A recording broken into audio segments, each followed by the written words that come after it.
నమస్తే, welcome to prime time debate. విలువలు విశ్వసనీయతకు అర్థం చెప్పింది నేనే. నాకు అసలు అబద్ధాలు ఆడడం చేత కాదు. అదే ఒక్క అబద్ధం చెప్పుంటే 2014లోనే నేను ముఖ్యమంత్రిని అయి ఉండేవాడిని. చేయలేని పనులు చెప్పడం నాకు చేత కాదు, చేసేదే నేను చెప్తాను. ఇది తాజాగా ఏదైతే రైతు భరోసాకు సంబంధించి బటన్ నొక్కుడు కార్యక్రమంలో పాల్గొన్నటువంటి జగన్మోహన్ రెడ్డి గారు చేసినటువంటి వ్యాఖ్యలు. మరి నిజంగా ఎన్నికలకు ముందు ఆయన చెప్పింది ఏమిటి? ఈ 5 ఏళ్లలో మరి మాట తప్పకుండా, మడం తిప్పకుండా ఆయన ఇచ్చినటువంటి హామీలన్నీ కూడా నెరవేర్చుకుంటూ వచ్చారా? 5 ఏళ్ల పాలన ఎలా సాగింది? ఇవే అంశాలపై మనతో చర్చించేందుకు సీనియర్ జర్నలిస్ట్ సత్యమూర్తి గారు, సీనియర్ జర్నలిస్ట్ డిఎస్ గారు ఉన్నారు. సార్ నమస్కారం. నమస్తే సార్, ముఖ్యంగా విశ్వసనీయతకు అర్థం చెప్పింది నేను, విలువలు పాటించేటువంటి వ్యక్తిని నేను అంటూ జగన్మోహన్ రెడ్డి చేసినటువంటి వ్యాఖ్యల్ని ఏ విధంగా చూడొచ్చు? ఆయనకి అంటే అంతకు ముందర అంటే ఆయన ముఖ్యమంత్రి కావటానికి ముందు చాలామంది అనుకున్నారు ఏదన్నా మాట చెప్తే చేసేస్తాడు. ఆయన స్లోగన్ కూడా అదే, జగనన్న చెబితే చేసేస్తాడు అంతే అనేది ఆయన స్లోగన్. అధికారంలోకి వచ్చిన తర్వాత ఆయన చెప్పింది ఏంటి, ఆయన చేసింది ఏంటి అనే దాని మీద ఇప్పటికే చాలా పెద్ద ఎత్తున డిస్కషన్ జరిగింది. ఇంగ్లీష్లో ఒక సామెత ఉంటుంది, ఎవరి బుద్ధి అయినా పరిశీలించాలి అంటే వాడికి ఒక పోస్ట్ ఇచ్చి చూడండి అని. అంటే అధికారంలోకి రాగానే మనిషి నైజం, మనిషి ప్రవర్తన మారిపోతుంది అని అంతవరకు మనం సామెతల్లోనే అక్కడ ఏదో కథల్లో విన్నాం. కానీ జగన్మోహన్ రెడ్డిని చూసిన తర్వాత కరెక్టు అనేది మనకి స్పష్టంగా అర్థమైంది. అధికారంలో రావటానికి ముందు ఆయన చెప్పిన మాట ఏది కూడా అధికారంలోకి వచ్చిన తర్వాత ఆయన పాటించలేదు. అంటే చాలా విషయాలు ఉన్నాయి, కానీ మీకు ఈ సందర్భంగా ఒక విషయం గుర్తు చేస్తాను. అమరావతిని రాజధానిగా ఉంచుతాను అని చెప్పాడా లేదా? చెప్పిన మనిషి ఆ మాటకి కట్టుబడి ఉన్నాడా లేదా? ఇదొక్కటే. అంటే మిగిలినవి ఇంకా చాలా విషయాలు ఉన్నాయి, మద్యపాన నిషేధం, సిపిఎస్ రద్దు లాంటివి చాలా ఉన్నాయి. కానీ ఈ ఒక్క క్వశ్చన్కి జగన్మోహన్ రెడ్డి గనక ఎస్ నేను చెప్పిందే చేశాను అని అంటే జగన్మోహన్ రెడ్డికి పూర్తి స్థాయిలో క్రెడిబిలిటీ ఉన్నట్టు లెక్క. నిండు అసెంబ్లీలో అమరావతిని రాజధానిగా ఒప్పుకుంటున్నాను అని చెప్పిన జగన్మోహన్ రెడ్డి ఆ తర్వాత అమరావతిని ఎట్లా చంపాలా అనేది రకరకాల ప్లాన్లు వేశాడు. నేను మిగిలిన విషయాల జోలికి ఇంకా డిస్కషన్లో మీరు అడిగితే ఇంకా పెద్దలు శ్రీనివాస్ గారు కూడా ఉన్నారు, చెప్తారు. ఈ విషయం ఒక్కటి అంటే ఆయన క్రెడిబిలిటీకి సంబంధించిన విషయాన్ని చెప్తున్నాం మీకు. నీకు వచ్చి విశాఖపట్నాన్ని నేను ఎగ్జిక్యూటివ్ క్యాపిటల్ చేస్తానని చెప్పి విశాఖపట్నంలో భూ కబ్జాలు చేసి విశాఖపట్నాన్ని మొత్తం ఒక క్రైమ్ క్యాపిటల్ లాగా చేసి కోర్టు తీర్పుల వల్ల విశాఖపట్నం వెళ్ళటానికి వీలు కాకపోతే ఉత్తరాంధ్ర అభివృద్ధి అనే ముసుగు కప్పి విశాఖపట్నం నుంచి పరిపాలన సాగిద్దామని అంటే ఇన్ని రకాల కపట నాటకాలు ఆడిన వ్యక్తి జగన్మోహన్ రెడ్డి. సాధారణంగా రాష్ట్ర ప్రభుత్వానికి ఒక క్రెడిబిలిటీ ఉంటుంది. రాష్ట్ర ప్రభుత్వం, దాని పేరే ప్రభుత్వం అంటే ప్రభుత్వానికి విశ్వసనీయ సాధారణంగా ఉంటుంది ఏ ప్రభుత్వానికైనా. అటువంటిది ప్రభుత్వానికే విశ్వసనీయత లేకుండా చేసిన వ్యక్తి జగన్మోహన్ రెడ్డి. కానీ మీరు అన్నట్లుగానే అమరావతిని ఏ విధంగా నాశనం చేశారు, R5 జోన్ తీసుకొచ్చి పూర్తిగా ఇంకా సమూలంగా దాన్ని ఎలా నాశనం చేయాలి అనేటువంటి కుట్రలు మనం చూస్తూ వచ్చాం. వాస్తవమే. సార్ డిఎస్ గారు, మీరు చెప్పండి, ముఖ్యంగా చేయగలిగేదే నేను చెప్తాను, చేయలేనిది నేను చెప్పను అని చెప్పి ఆయన చెప్పినటువంటి మాట ఎలా చూడాలి? మరి ఈ 5 ఏళ్లలో, ఈ 5 ఏళ్లకు ముందు ప్రతిపక్ష నేతగా ఉన్నప్పుడు ఆయన ఇచ్చినటువంటి హామీలు, మరి ఆ హామీలన్నీ కూడా చేయగలిగేవనే కదా ఆయన చెప్పింది. ఈ రోజున అవన్నీ కూడా ప్రజలకి నెరవేరినాయా? ఆ విధంగా ఆయన అమలు చేసి చూపించారనుకోవచ్చా? జగన్మోహన్ రెడ్డిని జనం బాగా అర్థం చేసుకున్నారు. అంటే మనం అర్థం చేసుకున్న దానికన్నా జనం ఎక్కువ అర్థం చేసుకున్నారు. ఎట్లా అంటే జగన్మోహన్ రెడ్డి ఎడ్డమంటే తెడ్డం, ఆయన ఏదంటే దానికి వ్యతిరేకం అన్నమాట. రివర్స్లో తీసేసుకోవటమే. ఏది అతను అవునంటే అసలు అర్థం కాదని. ఇప్పుడు విలువల విశ్వసనీయత, విలువల గురించి ఆయన మాట్లాడాడంటే అర్థం విలువలు లేనాడను. తనకేది లేదో అది ఉందని చెప్తాడు, తనకేది ఉందో అది లేదని చెప్తాడు. అంతా తనంతా కూడా రివర్సే అన్నమాట. ఇప్పుడు తనకు విశ్వసనీయత ఉందన్నాడా, నువ్వు లేదని అర్థం చేసుకోవాలి. విలువలతో కూడిన రాజకీయం అంటాడు మాట్లాడితే, పగలబడి నవ్వుతున్నాయి విలువలు. విలువలకు వలువలు ఉడిచినటువంటి నాయకుడు నోట వెంట విలువలతో కూడిన రాజకీయం అనే మాట. ఇప్పుడు మూర్తి గారు చెప్పారు, అన్నమంతా పట్టి చూడవసరం లేదంటారు, ఒక మెతుకు పడితే చాలా, ఆ మెతుకే అమరావతి. ఆయన చెప్పిన దాని ప్రకారం ఈయన క్రెడిబిలిటీ ఎంతో, ఈయన విశ్వసనీయత ఏంటో, ఈయనకు ఉన్నటువంటి విలువలు ఏ పాటివో అమరావతిని పట్టుకుంటే తెలుసుద్దని చెప్పారు కదా నీకు. ఇప్పుడు నీకు ప్రజావేదిక కూల్చినాడే నీకు తెలిసిపోయింది కదా. అతను ముఖ్యమంత్రిగా ప్రమాణ స్వీకారం చేశాడు. మొదటి కలెక్టర్ల సమావేశం పెట్టుకున్నాడు. ఎస్పీల మీటింగు, కలెక్టర్ల మీటింగు 2 రోజులు ప్రతి ముఖ్యమంత్రి పెడతారు. అది ఏదో మామూలు క్వార్టర్లీ పెట్టుకుంటూ ఉంటారు. అది మనం మొదటి నుంచి ఉన్నదే. ఆయన పెట్టాడు. ఎక్కడ పెట్టుకున్నాడు? ప్రజావేదికలో పెట్టుకున్నాడు. ఫస్ట్ డే బాగానే ఉన్నాడు, మాట్లాడాడు, తన యొక్క విజన్ ఏదో చెప్పుకుంటూ వచ్చాడు. సెకండ్ డే ఏమన్నాడు? ఇది రేపటి కొనటానికి ఇల్లేదన్నాడు. మళ్ళా రేపటికి వేదిక ఉండటానికి వీల్లేదంటూ ఆ రోజు ఆయన చెప్పిన విలువలేంటి? అదేదో పర్యావరణం, అక్కడ ఏదో కరకట్ట, నది గర్భం, ఇక్కడికి ఏదో ఇది కట్టారు, ఇక్కడ కట్టకూడదు కట్టారు, ఇక్కడికి ఏదో ఫ్లడ్స్ వస్తాయి. ఈ 5 ఏళ్లలో అక్కడికి ఫ్లడ్స్ వచ్చినాయా? ఇప్పుడు దాన్ని తీయడానికి ఎన్నో ప్రయత్నాలు కూడా చేశారు, ఎన్నో కుట్రలు కూడా చేశారు. ఆ బోట్లు వేసి అడ్డం కట్టేసి ఇలాగ చాలా చూసాం. మరి అంత విలువల గురించి మాట్లాడిన పెద్ద మనిషి, పర్యావరణము, నదీ గర్భము, మరి తానే పెద్ద పర్యావరణవేత్తగా మాట్లాడిన ప్రజావేదిక కూల్చేసిన జగన్మోహన్ రెడ్డి ఋషికొండలో ఏం చేస్తున్నాడు? అది ఋషికొండలో అది పర్యావరణ విధ్వంసం కాదా? దానిపైన అనేక లేఖలు వెళ్ళాయి. అందరు ఐఏఎస్లు దాన్ని తిట్టారు. ఏంటి, సుబ్రహ్మణ్యం దగ్గర నుంచి ఎల్వి సుబ్రహ్మణ్యం చెప్పాడు ఇంత విధ్వంసం ఏంటని. అక్కడ విశాఖలో రిటైర్డ్ ఐఏఎస్ ఉంటారు, ఈఏఎస్ శర్మ, మీకు తెలుసు. ఆయన ఎన్ని లెటర్స్ రాశాడు? నీకు ప్రజావేదికని విధ్వంసం చేసింది పర్యావరణం కోసం అయితే అదే విధ్వంసం ఋషికొండలో ఎందుకు చేశావు? అక్కడ ఎందుకు 500 కోట్లు ఖర్చు పెట్టావు? దుర్వినియోగం కదా. ఇప్పుడు ఇక్కడ ఎంత ఇది? 14 కోట్లు. దాన్ని కూల్చేశాడు. పోనీ ఆ డెబ్రీస్ ఏమైనా తీసావా? తీయలేదు. చంద్రబాబు ఆ మార్గంలో రోజు వెళ్తాడు కాబట్టి ఆయనకు ఆ శిథిలాలు కనపడాలా? విలువలు, విశ్వసనీయత అంటే దేనిలో ఉన్నాయి ఈయనకి విలువలు? ఇప్పుడు చెప్పింది ఆయన అంటున్నాడు, నువ్వు నిజంగా విలువలు కలిగినాడివైతే మీ బాబాయిని బెదిరించి సీటు రిజైన్ చేయమంటావా? ఆ రోజు వివేకానంద రెడ్డి హర్షకుమార్ చెప్పాడు, మనం అనేది కాదు, అక్కడ ఏం జరిగింది. మాజీ ఎంపీ హర్షకుమార్ ఏం చెప్పాడు?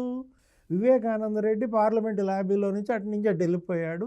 ఫ్లైట్ ఎక్కుతుంటే సోనియా గాంధీ నన్ను అడిగింది, ఎందుకు వివేకానంద రెడ్డి వెళ్ళాడంటే రిజైన్ చేయడానికి వాళ్ళ బెదిరించాడు కొడుకు, అన్న కొడుకు అంటే వెంటనే సోనియా గాంధీ రాజశేఖర రెడ్డిని లైన్లో తీసుకుని నీ కొడుకును కంట్రోల్ చేయమని ఆమె ఏదో అక్షంతలు వేసినట్టు వెంటనే ఆయన కొడుకుని కోప్పడినట్లు మళ్ళీ వివేకానంద రెడ్డి లండన్ పోదాం అనుకున్నాడు, ఆ విదేశాల్లో కూతురు దగ్గర పోదాం అనుకున్నాడు, కాస్త ఆగినాడు. ఇది కదా అసలు ఇద్దరి మధ్య తేడాలు రావడానికి కారణం కడప సీటు కదా. ఇది విలువలతో కూడిన రాజకీయమా? బాబాయ్ సీటు లాక్కోవటం అనేది ఆయన ఇస్తే అది వేరు, కొడుగ్గా నీ మీద ప్రేమతో. ఆయన ఇప్పుడు లేడు, నో మోర్. ఎవరు? అదే వివేకానంద రెడ్డి 30 ఏళ్ళు మంత్రిగా, లోక్సభ సభ్యుడిగా, ఎమ్మెల్సీ, అతను చూడని సభ లేదు, రాజ్యసభ తప్ప అన్నీ చూశాడు. అలాంటి వ్యక్తి దారుణ హత్య, 2 లీటర్ల బ్లడ్, 7 గొడ్డలి వేట్లు, ఇప్పటికీ హంతకుడిని పట్టుకోలేదు కదా. హూ కిల్డ్ బాబాయ్ అదొక మిస్టరీగానే మిగిలిపోయింది. అంటే హూ కిల్డ్ బాబాయ్ అనేది అది విలువల విశ్వసనీయత, అఫ్కోర్స్ గొప్ప విశ్వసనీయత, నిందితుల్ని కాపాడే అంత విశ్వసనీయత ఆంధ్రప్రదేశ్ ముఖ్యమంత్రిది. సిబిఐని అరెస్ట్ చేయకుండా మొత్తం హాస్పిటల్ చుట్టూతా సైన్యాన్ని నిలబెట్టి సిబిఐ బెదిరి పారిపోయేటట్టుగా చేసిన విశ్వసనీయత దేశంలో ఏ ముఖ్యమంత్రికి అయినా ఉందా? సిబిఐ ఎస్పీ మీద కేసులు పెట్టిన విశ్వసనీయత. విలువలు విశ్వసనీయత అంటే సతీష్, ఇప్పుడు మనం ఫిరాయింపుల చట్టం ఏదో తెచ్చాడు. ఆ రోజు మీ తమ్మినేని సీతారాం గారు అద్భుతమైన ప్రసంగం చేశాడు. నేను బెత్తరపోయా, కవరేజ్లో పోయి ఉండి అసలు ఏం జరుగుతుంది శాసనసభలో, అసలు పైనుంచి కిందకి దిగొచ్చాడన్నారు. ఇంత విలువలు కలిగిన రాజకీయ నాయకుడు అసలు లేడన్నారు. ఎవరు? ఫిరాయింపుల మీద అసలు ఉక్కు పాదం మోపాడన్న పెద్ద మనిషి ఏం చేశాడు? 4 తెలుగుదేశం వాళ్ళని లాగేసుకున్నాడు. ఎక్కడ కరణం బలరాం, ఎక్కడ మద్దాలి గిరి, ఎక్కడ వాసుపల్లి గణేష్, ఎక్కడ మరి వీళ్ళందరినీ లాక్కోవటం విశ్వసనీయత? జగన్మోహన్ రెడ్డి అదే మనం అన్నది ఎడ్డేమంటే తెడ్డం.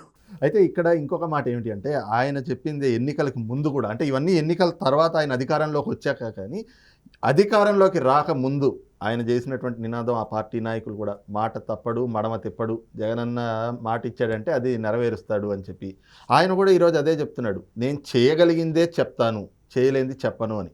మరి ఆ రోజు ఇచ్చినటువంటి హామీలు, అనేకమైనటువంటి హామీలు, ప్రధానంగా ప్రత్యేక హోదా రాష్ట్రానికి సంజీవిని అన్నారు, పోలవరం వచ్చిన ఏడాదిలోనే పూర్తి చేస్తా అన్నారు.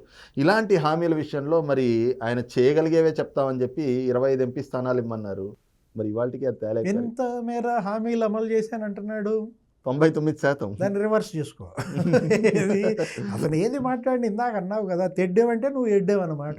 99% అమలు చేశానంటే అర్థం 1%, 1% మాత్రమే ఆయన హామీలని అమలు చేశాడు అని అర్థం చేసుకోవాలా. జనం అర్థం చేసుకుంటున్నారు. అబ్బా నువ్వు అర్థం చేసుకోకపోతే ఇవాళ జనానికి మొత్తం అర్థమైపోయింది.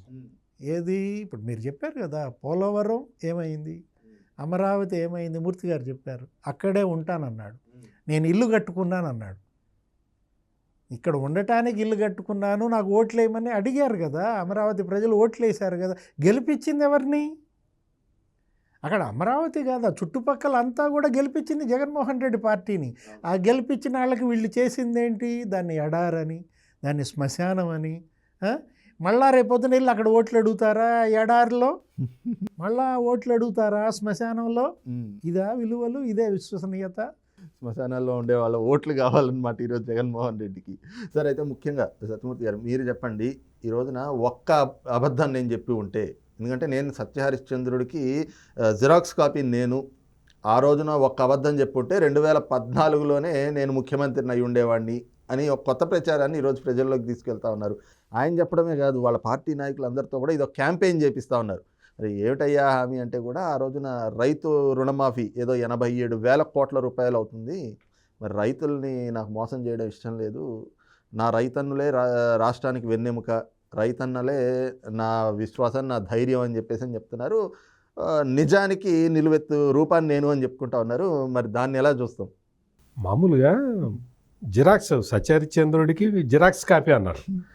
మామూలుగా ఏదన్నా కలర్ ప్రింట్ పెట్టి జిరాక్స్ తీస్తే బ్లాక్ అండ్ వైట్లో వస్తుంది. జగన్మోహన్ రెడ్డి ప్రత్యేకత ఏంటంటే, బ్లాక్ అండ్ వైట్ జిరాక్స్లో పెట్టి తీస్తే కలర్ ప్రింట్ వచ్చాడు. అంటే అంత నిఖార్సైన సత్యహరిశ్చంద్రుడు అనమాట. మీకు ఈ రైతు భరోసా, ఈ వ్యవహారాలను చూసారా, ఇవన్నీ కూడా మొత్తం రైతుల్ని నిలువున ముంచేసే కార్యక్రమాలు. ఎక్కడా కూడా ఇప్పుడు ఆయన 13,500 ఎంతో ఇస్తానన్నాడు, ఇస్తున్నానని చెప్తున్నాడు. అందులో సగం అంటే దాదాపుగా 6,000 రూపాయలు కేంద్ర ప్రభుత్వం ఇస్తుంది. అవును, ఈయన ఇస్తున్నది కాదు, ఈయన చెప్పినంత ఇవ్వట్లేదు. పైగా ఈ రైతుల్లో కూడా, అంటే లబ్ధిదారుల్లో కూడా దాదాపుగా 12 లక్షల మంది రైతుల్ని తీసేశాడు. 12 లక్షల మంది. It is not a small figure. 12 లక్షల మంది రైతులకి ఈ బెనిఫిట్ రాకుండా చేశాడు జగన్మోహన్ రెడ్డి. మీకు ఇంకొక విషయం చెప్తాను సతీష్ గారు, మీరు ఆశ్చర్యపోతారు. భారతదేశంలో రైతు ఆత్మహత్యల్లో ఆంధ్రప్రదేశ్ ఈ రోజుకి 3వ స్థానంలో ఉంది. మొత్తం 2022 సంవత్సరంలో 1,065 మంది రైతులు ఆంధ్రప్రదేశ్లో ఆత్మహత్యలు చేసుకున్నారు.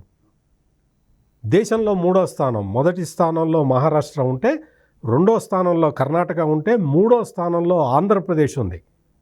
మనం ఎంతో ఆవేదనతో, మనం ఎంతో సిగ్గుపడుతూ చెప్పుకోవాల్సిన విషయం ఇది. రైతు ఆత్మహత్యల్లో 3వ స్థానం, దేశంలో 3వ స్థానంలో ఉన్న రాష్ట్రానికి చెందిన ప్రజలంగా మనం సిగ్గుపడాల్సిన విషయం ఉంది. నువ్వు రైతు భరోసాని ఇవాళ ఏదో ఆ స్విచ్ నొక్కుతూ ఆయన చెప్తున్న మాటలు వింటూ ఉంటే అసలు ఈ స్థాయిలో ప్రజల్ని మోసం చేయొచ్చా? ఈ స్థాయిలో ఇప్పుడు ఈ రైతులందరూ ఆయనకి ఓటేయాలట. మీరు గమనించండి సతీష్ గారు, గెలిచిన మొదటి రోజు నుంచి ఈ ఓటు ఎట్లా వస్తుంది, వీళ్ళ ఓటు ఎట్లా వస్తుంది, ఈ వర్గం ఓట్లు ఎట్లా రావాలి, ఈ కులం ఓట్లు ఎట్లా తెచ్చుకోవాలి, ఈ మతం ఓట్లు పోకుండా ఎట్లా చూసుకోవాలి, ఇదే గోల తప్ప ఒక అడ్మినిస్ట్రేషను, ఒక పరిపాలనా యంత్రాంగాన్ని పరుగులు పెట్టించే తీరు, ఇటువంటి ఏ అంశాన్ని కూడా జగన్మోహన్ రెడ్డి పట్టించుకోలేదు. ఈ రోజున జగన్మోహన్ రెడ్డి చేసినంత అన్యాయం గతంలో ఏ ప్రభుత్వంలో ఉన్న వాళ్ళు కూడా ఎప్పుడు చేయలేదు. అంత అన్యాయం చేశాడు. మొత్తం రైతులకి మీరు గతంలో తెలుగుదేశం ప్రభుత్వం ఇచ్చిన రుణమాఫీ విషయాన్ని చూసుకుంటే చంద్రబాబు నాయుడు ఎంత చెప్పాడో అంత రుణమాఫీ చేశాడు. ఆ రోజున రాష్ట్రం డివైడ్ అయిపోయి ఉన్న రాష్ట్రం, ఆర్థికంగా లోటు బడ్జెట్ ఉన్నది. తెలంగాణకి మిగులు బడ్జెట్ వచ్చింది, ఆంధ్రప్రదేశ్కి లోటు బడ్జెట్ వచ్చింది. అంత లోటు బడ్జెట్ ఉన్న కాలంలో కూడా ఆయన ముందర రైతులకి చెప్పి వాయిదాల పద్ధతిలో దాన్ని రుణమాఫీని సజావుగా చేశాడు. ఆ రుణమాఫీ తీసుకున్న రైతులందరూ కూడా వాళ్ళు రుణం నుంచి బయటపడ్డారు. ఈ రోజున జగన్మోహన్ రెడ్డి ఏం చెప్తున్నాడో తెలుసా? ఆ రోజున చంద్రబాబు మోసం చేశాడు, ఆ రోజున చంద్రబాబు మోసం చేశాడు అని అదే విషయాన్ని పదే పదే చెప్తూ ఉంటే నాకు గోబెల్స్ అనే ఒక ఆయన గుర్తొచ్చాడు. గోబెల్స్ సిద్ధాంతమే అది. ఒకే అబద్ధాన్ని 1,00,000 సార్లు 1,00,000 మందితోటి చెప్పిస్తే నిజం అయిపోతుంది అనేది గోబెల్స్ సిద్ధాంతం. నేను అనుకోవటం దాన్ని పర్ఫెక్ట్గా జగన్మోహన్ రెడ్డి అనుసరిస్తున్నాడని నాకైతే ఖచ్చితంగా అనిపిస్తుంది. అబద్ధాన్ని చెప్పడం ఒక మాట పక్కన పెడితే, ఎన్నికలు ముందు వచ్చేటప్పటికి ఆ ఒక్క అబద్ధం చెప్పుంటే 2014లోనే నేను ముఖ్యమంత్రిని అయ్యాను అంటే ఏంటి, ప్రజల్ని ఈ విధంగా డైవర్ట్ చేద్దామని చెప్పేసి ప్రయత్నాలు చేస్తే ఇప్పుడు ఈయన పరిపాలన చూశాక, ఈ 5 ఏళ్ల పరిపాలన చూశాక వాళ్ళు అనుభవించాల్సిన నరకయాతనంతా అనుభవించున్నారు ప్రజలు. అయినా ఇప్పటికీ ఈ మభ్యపెట్టి ఇలాంటి మాయమాటలు చెప్తే విశ్వసించే పరిస్థితులు ఉన్నాయంటారా? ఆయనకి అసలు జగన్మోహన్ రెడ్డికి వచ్చిందే క్రెడిబిలిటీ గ్యాప్ అండి. ఆయన వాళ్ళ నాన్న పేరు ఉపయోగించుకొని వాళ్ళ నాన్నకి ఏదో విశ్వసనీయత ఉంది అని చెప్పి అందరూ అనుకుంటుంటారు. నా పర్సనల్గా నన్ను అడిగితే మాత్రం రాజశేఖర రెడ్డి రాజకీయాల్లో ఏం చేశాడో మీరు డిబేట్ పెడితే ఒక రోజు మొత్తం చెప్తాను నేను. అది పక్కన పెడదాం. రాజశేఖర రెడ్డికి క్రెడిబిలిటీ ఉంది అని ఒక అభిప్రాయం ఉంది ప్రజల్లో. దాన్ని ఎన్కాష్ చేసుకోవటానికి నేను మాట తప్పను మడమ తిప్పను అని మొదలుపెట్టాడు. ఈ రోజున మొత్తం అన్ని వర్గాలని మోసం చేశాడు. రాజకీయ ప్రత్యర్థుల్ని మోసం చేసినప్పుడు ప్రజలు ఎక్కువ మంది పట్టించుకోలేదు. ఆ తర్వాత దళితుల్ని సెలెక్ట్ చేసుకొని కొట్టారు. ఆ తర్వాత మైనారిటీలని సెలెక్ట్ చేసుకొని కొట్టారు. ఆ తర్వాత బీసీలని. ఈ విధంగా ఒక సెక్టారు, ఈ 2 సెక్టార్లు కాదు, రాష్ట్రంలో ఉన్న ప్రజలందరినీ కూడా వేధింపులకి గురి చేయటం, వాళ్ళని దోచుకోవటం. మీరు ఒకసారి తెలంగాణలో ధరణి పోర్టల్ ఇంప్లిమెంట్ చేసినప్పుడు కాంగ్రెస్ పార్టీ, మరి ముఖ్యంగా రేవంత్ రెడ్డి ఒక పాయింట్ చెప్పేవాడు, భూములు అన్యాక్రాంతమైపోతున్నాయి, చాలా దారుణం జరుగుతున్నది అని రేవంత్ రెడ్డి చెప్పేవాడు. ఆ తర్వాత రేవంత్ రెడ్డి ముఖ్యమంత్రి అయిన తర్వాత ప్రజా దర్బారు పెడితే అందులో 95% భూములకు సంబంధించిన ఫిర్యాదులే వచ్చినాయి. అంటే తెలంగాణ భూభాగంలో అంత పెద్ద ఎత్తున దోపిడీ జరిగింది. భూముల దోపిడీ, మార్పిడి, రకరకాల మోసాలు, అన్యాయాలు. ఆంధ్రప్రదేశ్లో రేపొద్దున గవర్నమెంట్ మారిన తర్వాత ప్రజా దర్బారు పెడితే, కొత్త ప్రభుత్వం ప్రజా దర్బారు పెడితే 100% కంప్లైంట్లు భూ కబ్జాల మీద రాకపోతే మీరు అప్పుడు అడగండి నన్ను. ఎందుకు అంటే అన్ని చోట్ల ఎవ్వడికి భూముల మీద హక్కులు లేకుండా చేశాడు జగన్మోహన్ రెడ్డి. మొత్తం దోచుకోవటం, మొత్తం అంత ఏ ఖాళీ స్థలం కనపడితే ఆ ఖాళీ స్థలాన్ని ఆక్యుపై చేశాడు. ఇల్లు ఎవరన్నా 2 సంవత్సరాలు ఇంట్లో లేకపోతే ఆ ఇంటిని కబ్జా పెట్టారు. మీకు కొన్ని లక్షల ఎగ్జాంపుల్స్ చెప్తా మీకు. ఇటువంటి పరిస్థితుల్లో ఆంధ్రప్రదేశ్ మొత్తం ఈ కబ్జా కోరల్లో చిక్కుకుపోయింది. దారుణమైన మోసానికి గురవుతున్నారు ప్రజలందరూ కూడా. ఈ విధమైన అంటే భూములు, ఆస్తులు ఎవరి ఆస్తి వాళ్ళకి పేరు మీద ఉందో లేదో తెలియని పరిస్థితి, క్రెడిబిలిటీ లేని పరిస్థితి. కొత్తగా ల్యాండ్ టైటిలింగ్ యాక్ట్ అని తీసుకొచ్చి పెట్టాడు. ఆ ల్యాండ్ టైటిలింగ్ యాక్ట్ అనేది ప్రజల ప్రాథమిక హక్కులకి భంగం కలిగించే చట్టం, సుప్రీంకోర్టు తీర్పులకి విఘాతం కల్పించే చట్టం. అటువంటి చట్టాన్ని తీసుకొచ్చి ఆల్రెడీ ఇంప్లిమెంట్ చేస్తూ ఉన్నాడు. ఆ ల్యాండ్ టైటిలింగ్ యాక్ట్ తోటి నీ భూమి నీది కాదు, నీ భూమి మొత్తం నీవు వెళ్ళి ఒక ఆఫీసర్ దగ్గరికి వెళ్ళి ప్రూవ్ చేసుకోవాలి ఈ భూమి నాది అని. అటువంటి దుర్భరమైన పరిస్థితులు ఆంధ్రప్రదేశ్లో తాండవిస్తూ ఉన్నాయి. రైట్ సార్, ముఖ్యంగా ఏదైతే ఈ రోజున నా రైతన్నలే రాష్ట్రానికి వెన్నెముక, నా రైతన్నలే నా ధైర్యం అని చెప్తూ ఇంకో ప్రచారం గత ఎన్నికల్లో కూడా మనం చూసాము. ఎన్నికలు వచ్చేటప్పటికి కానీ లేదంటే ఏ సందర్భం వచ్చినా కూడా దాన్ని తనకు అనుకూలంగా మార్చుకోవడానికి చంద్రబాబు నాయుడు వ్యవసాయం దండగా అన్నాడు, ఇది అది అని చెప్పేసి చంద్రబాబు నాయుడు గారి మీద ఒక బురద జల్లడమో లేదంటే ఆ అంశాన్ని ఆపాదిస్తూ రైతులకి చంద్రబాబు వ్యతిరేకి అనేటువంటిది ఒక భూతద్దంలో పెట్టి చూపించడం, ఈ ప్రయత్నాలన్నీ చేస్తూ ఇవాళకి కూడా అదే ప్రచారాన్ని తీసుకెళ్తున్నారు. మరి అసలు రాష్ట్రంలో ఎన్నడూ లేని విధంగా, అందులోనూ గోదావరి జిల్లాల్లో రైతులు స్వచ్ఛందంగా క్రాప్ హాలిడే ప్రకటించడం జగన్మోహన్ రెడ్డి ప్రభుత్వానికే దక్కింది. మరి దీని మీద ఏం చెప్తారు? రైతులకు చంద్రబాబు వ్యతిరేకనో లేకపోతే వ్యవసాయం దండగనో దాని మీద ఆయనే అసెంబ్లీలో ఛాలెంజ్ చేశాడు. రాజశేఖర రెడ్డి బతుకున్నప్పుడే రుజువు చేయమంటే వాళ్ళు కాస్త తోక ముడిచారు. ఏది ఇంకా ఇప్పటికీ ఆ పాత వాటినే తీసుకొచ్చి ఆయన్నేదో జనానికి దూరం చేయాలన్న వీళ్ళ కుట్రలు కుతంత్రాలే తప్ప నిజంగా రైతుల కోసం నువ్వెంత పెట్టావు ఆయన ఎంత పెట్టాడు. ఇరిగేషన్ ప్రాజెక్టుల మీద ఆయనే సవాల్ చేశాడు కదా, నేను 70,000 కోట్లు ఖర్చు పెట్టి ప్రాజెక్టులు కట్టాను, నువ్వు అందులో 6వ వంతు పెట్టావా?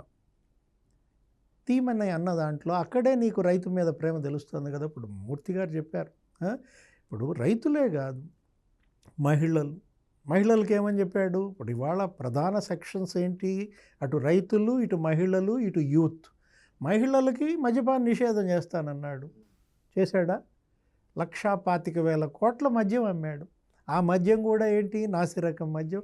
దాని మీద గోల, ఎంతమంది చనిపోయారు, ఎంతమంది కాలేయాలు దెబ్బతిన్నాయి. అతను ఎంత శాడిస్ట్ అంటే, నీకు సైకోతనం ఎలా పెరిగిందంటే, తను ఏది సాధించలేకపోయాడో వాటన్నిటినీ చీప్ లిక్కర్కి పేర్లు పెట్టి ప్రజల మీదకు వదిలాడు. స్పెషల్ స్టేటస్ అన్నావు ఇందాక, స్పెషల్ స్టేటస్ తేలేకపోయాడు, ప్రత్యేక హోదా, కాబట్టి స్పెషల్ స్టేటస్ అనే ఒక లిక్కర్ వదిలాడు. ఇప్పుడు 3 ముక్కలు సంజీవిని అయితే ఇది ప్రాణాంతకమైనటువంటి సంజీవిని. 3 ముక్కలు చేశాడు రాజధానిని. 3 ముక్కలు చేసి 3 చోట్ల రాజధాని కట్టలేకపోయాడు. ఇందాక మూర్తి గారు చెప్పారు, విశాఖలో ఏం కట్టాడు, కర్నూలులో ఏం కట్టాడు. 3 రాజధానులు కట్టలేకపోయాడు కాబట్టి 3 క్యాపిటల్స్ అని ఒక లిక్కర్ వదిలాడు. ఏదైతే సాధించలేకపోయాడో దాని పేరు మీద ఒక లిక్కర్ వదిలాడంటే, చీప్ లిక్కర్. ఎంత శాడిజమో ఇక్కడ అర్థం చేసుకోవాలి. ఇప్పుడు విలువలు, విశ్వసనీయత అనేది జగన్మోహన్ రెడ్డి విలువలు ఏ పార్టీవో మహిళలే చెప్పాలి.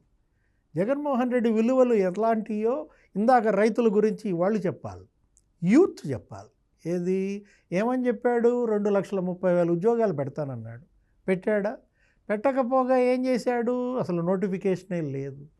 వాళ్ళ చెల్లె తిడుతోంది కదా, ఎన్నికల ముందు నోటిఫికేషన్ ఇవ్వడం ఏంటి అని చెప్పి ఆమె విమర్శిస్తోంది. నిరుద్యోగం జాతీయ స్థాయిలో 14% ఉంటే ఆంధ్రప్రదేశ్లో 24%. అసలు మీరు ఇప్పుడు అన్నట్లుగా ఏదైతే ఈ డిఎస్సి ప్రకటించారో దీన్ని కూడా చూస్తే నోటిఫికేషన్ అనేటువంటిది గతంలో తెలుగుదేశం అంటే 2019 ఎన్నికలకు ముందు తెలుగుదేశం ప్రభుత్వం ఉన్నప్పుడు చంద్రబాబు నాయుడు గారు ఆనాడు 7,135 పోస్టులు ఏవో ప్రకటిస్తే 23,000 పోస్టులు ఖాళీ ఉంటే 7,000 పోస్టులు ప్రకటించారు. ఇది ఎన్నికల స్టంట్ అన్నారు. 3 లక్షల మంది ఉపాధ్యాయులను నియమించాడు చంద్రబాబు నాయుడు. ఆయన 9 ఏళ్ళు ముఖ్యమంత్రిగా ఉన్నప్పుడు, ఈ 5 ఏళ్ళు ముఖ్యమంత్రిగా ఉన్నప్పుడు ఆయన 12 డిఎస్సీలు పెట్టాడు. ఇతను ఒక డిఎస్సీ పెడతానికి పెట్టలాడింది. వీళ్ళ నాన్న 2-3 డిఎస్సీలు పెట్టాడులే. నీకు కంపెనీలను తరిమేశాడు, వాటాల కోసం బెదిరించి వీళ్ళందరినీ కూడా నెట్టేసేసి నీకు నిరుద్యోగం పెరిగిందంటే కారణం అదే. ఇవాళ కేసీఆర్ ఎందుకు ఓడిపోయాడు? యువత తిరగబడింది, నిరుద్యోగం పెరిగింది, ఉపాధి కల్పనలో విఫలమయ్యాడు కాబట్టే కేసీఆర్ అక్కడ ఓడిపోయాడు. మరి ఈయన ఏ విలువలు పెంచాడంటావు? ఈయనకి ఎందులో విశ్వసనీయత ఉందంటావు? ఈయన పెంచిన విలువలు ఏంటంటే క్రిమినల్ వాల్యూస్. ఏది? నేర విలువలు పెంచాడనమాట. ఎలా? ఆ దళితుడిని చంపినాడిని ఊరేగిస్తారు, అతనికి ఎమ్మెల్సీ, అతని వేదిక మీద తన పక్కనే కూర్చోబెట్టుకుంటాడు. ఇవే కదా విలువలు. ఏది? క్రిమినల్ వాల్యూస్ బాగా పెంచాడనమాట. Values in crime. Avinash Reddy ఏది? సిబిఐ అరెస్ట్ చేయడానికి వస్తే అరెస్ట్ చేయడానికి వీల్లేదు. వాళ్ళ అమ్మ హాస్పిటల్లో ఉంది, ఆమె గుండెపోటు బహుశా ఇప్పుడు తగ్గి ఉంటుంది. ఇప్పుడు ఎలా ఉన్నారో అవినాష్ రెడ్డి మదర్, అది వేరే విషయం. అంటే ఏంటి? అరెస్ట్ కాకుండా అవినాష్ రెడ్డిని ఆపటం క్రిమినల్ వాల్యూస్. అతను ఎమ్మెల్సీ పేరేంటి? అనంతబాబు. డ్రైవర్ సుబ్రహ్మణ్యాన్ని మరి నేనే చంపానని స్టేట్మెంట్ ఇచ్చినటువంటి వ్యక్తి, ఒప్పుకున్నటువంటి వాంగ్మూలం ఇచ్చినటువంటి వ్యక్తి, అతను ముఖ్యమంత్రి పక్క సీటు. ఎటువంటి విలువలు అంటావు? అంతకన్నా గొప్ప విలువలు లేవు కదా. ఇక విశ్వసనీయత. విశ్వసనీయత గురించి వాళ్ళ చెల్లె చెప్పాలా, వాళ్ళ తల్లి చెప్పాలి. తల్లిని గౌరవాధ్యక్ష పదవి నుంచి తొలగించటం విలువల? పార్టీ గౌరవాధ్యక్షురాలుగా నిన్నటిదాకా ఎవరున్నారు? నువ్వు తీసేస్తేనే కదా చెల్లి పెట్టుకుంది ఆ పార్టీకి గౌరవాధ్యక్షురాలుగా. పేక మీద కత్తి పెట్టి మరీ ఆవిడ చేత రాజీనామా చేయించారు. తల్లిని ఇంటికి రానీకపోవడం, తల్లిని పదవి నుంచి తీసేయటం విశ్వసనీయత, విలువల? చెల్లి చెప్పింది ఏమని? నిన్న 5 ఏళ్ళు ముఖ్యమంత్రిగా అతని గడప దొక్కింది 2 సార్లు. అవును.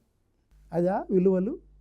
అవే విశ్వసనీయత? జగన్మోహన్ రెడ్డి విలువలు, విశ్వసనీయత జనానికి బాగా అర్థమైంది, కుటుంబానికి బాగా అర్థమైంది, తల్లికి అర్థమైంది, చెల్లికి అర్థమైంది. ఇక అర్థం కావాల్సింది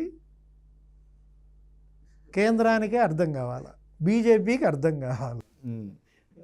రైట్. ఇది చూస్తున్నాం కదా, ముఖ్యంగా జగన్మోహన్ రెడ్డి విలువలు ఏమిటి, విశ్వసనీయత ఏమిటి అనేటువంటిది ఆంధ్ర రాష్ట్ర ప్రజలు చాలా స్పష్టంగా చూశారు. ఇంకా ఆయన కుటుంబానికి కూడా ఈ రోజున ఆయన విలువలు, విశ్వసనీయత ఏమిటో అర్థమైంది. కాబట్టి ఖచ్చితంగా రేపు రాబోయేటువంటి రోజుల్లో ఆ విలువలు, విశ్వసనీయతకి ప్రజలే సరైనటువంటి సమాధానం చెప్తారు అన్నటువంటి భావన కూడా సీనియర్ జర్నలిస్ట్ శ్రీనివాస్ గారు, అలాగే సీనియర్ జర్నలిస్ట్ సత్యమూర్తి గారు వ్యక్తం చేస్తూ ఉన్నారు. Thank you sir. నమస్కారం.